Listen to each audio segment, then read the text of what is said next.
I love Isaac Robinson's stylistic, almost old school approach to disc golf, and I want to talk about it. I think there's some really interesting things that go unnoticed when we discuss how Isaac attacks a course.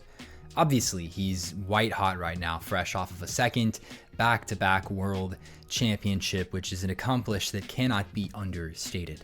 Let's talk about how exactly he did it. The most obvious strength of Isaac's game is without question his accuracy. At the time of writing this, Isaac currently leads the 2024 Pro Tour in one statistical category. Any idea what it might be?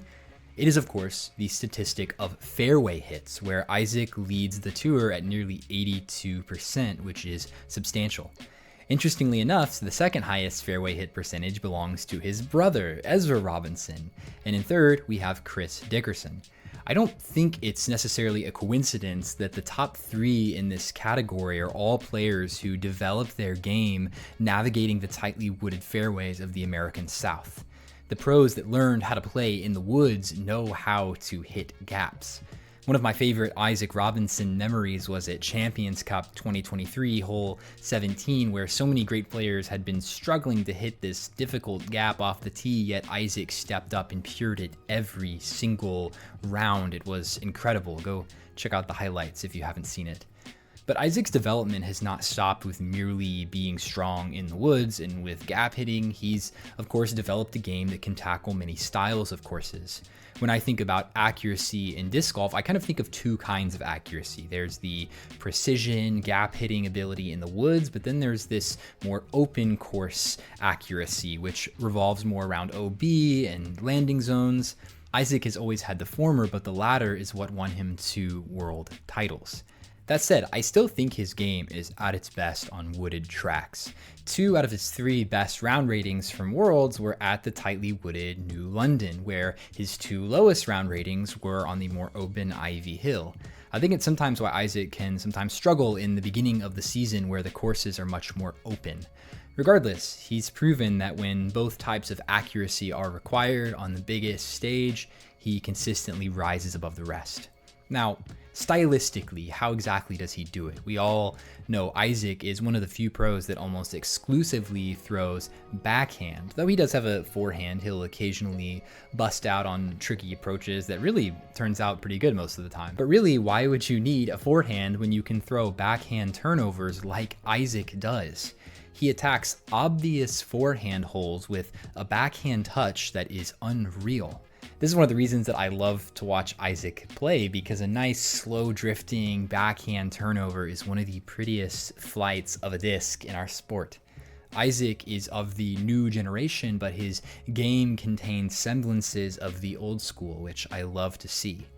So are backhand specialists like Isaac and James Conrad just an anomaly, or is there more to it? Are there benefits from throwing only backhand?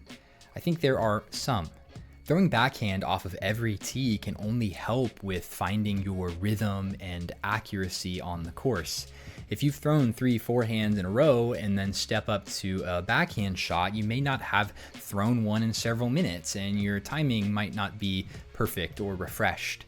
But the same can be argued in the inverse. If your backhand is off and that's all you throw, then your game's going to be off, which is exactly what we've seen from Isaac before. He's had tournaments where he really has not done that well. I also think that longevity should be mentioned in this conversation. I don't feel like it's discussed enough. There's been plenty of disc golf injuries for a plethora of reasons, but some of the more notable recent injuries from the top pros have been due to forehand throws. I think it's pretty well known at this point that the shot is putting far more stress on concentrated parts of your arm, where backhand distributes a lot of the force more evenly throughout your whole body. I'm not saying that if you throw backhand, you're immune to injury or anything, but I do think that forehand is obviously putting more stress on the body. That all being said, I think Isaac is kind of an exception here. Having both a forehand and backhand combination does add a lot of helpful versatility. I mean, this has been on display all season from Gannon Buhr, the #1 ranked player in the world. I do wonder though if some pros might benefit from throwing a larger percentage of backhands. I wonder if some on the Pro Tour are taking note of Isaac's unique approach. I think there definitely is something to Isaac being number one in accuracy while only throwing one way off of the tee. I think this is something that people should at least pay attention to. One of the things I wanted to point out about Isaac is the disc angles he tends towards. He doesn't really throw often on steep anhyzers or very steep hyzers.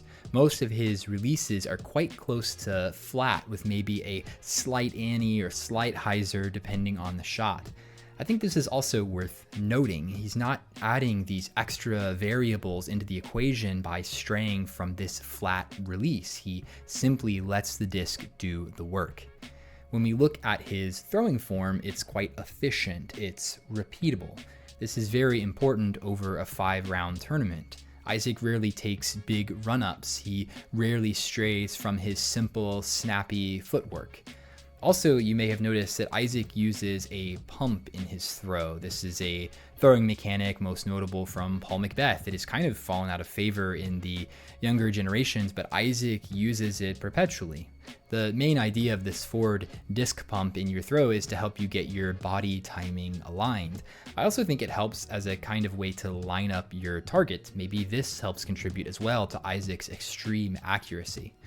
All of this to say that Isaac's style really revolves around a lot of repeatable, efficient backhand throwing motions that can be recreated time and time again without adding in unnecessary variables. I also wanted to briefly talk about his putting. I first saw Isaac's putting on display at the 2022 Portland Open, where he was just dunking circle 2 putts from everywhere. This is one of his first big breakout performances where he showed off that effortless, open-handed flick that can find chains from nearly anywhere. Once again, it is a motion that is efficient, it's repeatable. Outside of C1, Isaac doesn't rely on a jump putt, but instead this kind of falling through step putt that I have tried 1,000 times to recreate, but is much more difficult than it looks. Isaac's also known for moving pretty quickly on the course, especially on the putting green. I think that it's a breath of fresh air when contrasted against some of the more tedious putters, I'll say. He lines it up, doesn't allow his thoughts to wander, then makes an effort at the putt. I like that a lot. I think there's some that could definitely benefit from this approach. So, where do we go from here? Is Isaac poised to continue winning Worlds? What do we think about his chances for the rest of the season? So, when I think about Isaac Robinson's future in the game, I don't necessarily think of consistency, like these seasons of constant podium finishes that we've seen from recent years from people like Ricky and Calvin. I think with Isaac's reliance on his backhand, when he's slightly off, there will be tournaments where he slips way down the leaderboard. But it seems to me that when everything is in sync, he can just put the disc exactly where he wants to off of the tee. And that's always our goal in disc golf. That's the most beautiful thing. That's what keeps us addicted to the game, when the disc does exactly what we want it to. And on weekends when Isaac is playing like that, he really just can't be beat. It's as simple as that. Isaac, though he may rarely find himself as the #1 ranked MPO player at any given time because of these off tournaments, he will be a threat for any title any weekend his game is working. That, of course, includes majors. I wanted to add a couple other quick takeaways from Worlds that I wanted to discuss. Niklas Antila will win a major one of these days. This was his 4th time in the last 2 years to finish in 2nd place at a major. In sports, we talk about clutch factor, or whatever you want to call it, this ability to rise to the occasion, to show up on the biggest stage, and Niklas has that it factor. He just looked cold-blooded out there this weekend, and he has during every major. I was so glad to see him take down a Pro Tour event this year, but I think a major is definitely on the horizon. Maybe US DGC, maybe Worlds next year in Finland. That would be really cool to see. It was also great to see Eagle on the podium back being Eagle. When he's at the top of his game and healthy, the MPO division gets even more interesting than it already is. And last but not least, Evelina Salonen. What an incredible weekend for her. people still do not understand just how impressive her game truly is. Evelina has led the Pro Tour in most throwing statistics by a substantial margin for the last several seasons. Just go look at the throwing statistics on, old UDisc records or the PDGA records right now. She just is always at the top of these stats. She throws the disc better than anyone in the division without question. The question has always been her putting. And to win a world championship despite subpar putting is yet another testament to her talent off of the tee.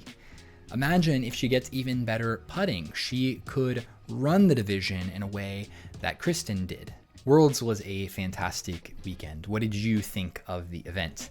Let me know in the comments. Thanks a million times over for joining me here on hyzerflight. I really appreciate it. Until the next one.